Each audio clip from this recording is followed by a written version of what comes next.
Welcome to Blizzard Fire. We hope this video helps fire up your solution. In this video, I will explain how to make canned tuna at home. First, select fresh tuna steaks, ideally albacore or yellowfin, ensuring they are firm and vibrant. Next, sterilize your canning jars and lids thoroughly in boiling water. You will also need a pressure canner, a canning funnel, and a jar lifter to safely handle everything. This preparation ensures a safe and delicious final product. Once your tuna is ready, gently cook the steaks until they are firm and flaky, but still moist. You can bake, steam, or pan-sear them.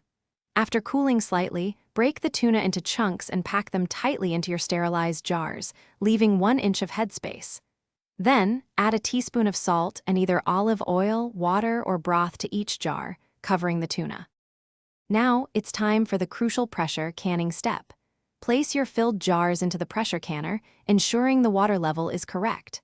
Process the tuna according to your canner's instructions, typically at 10 pounds of pressure for 100 minutes for pint jars, adjusting for altitude. This high-pressure cooking ensures food safety. After processing, let the canner cool naturally before removing the jars.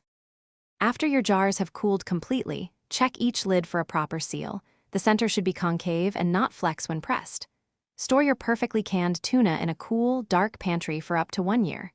It's fantastic in salads, sandwiches, or even a quick pasta dish. For more great deals and to check out the Shark AI Ultra Robot Vacuum, be sure to look at the link in the description below. Enjoy your delicious homemade tuna. Thanks for watching. If you found this helpful, don't forget to like and subscribe.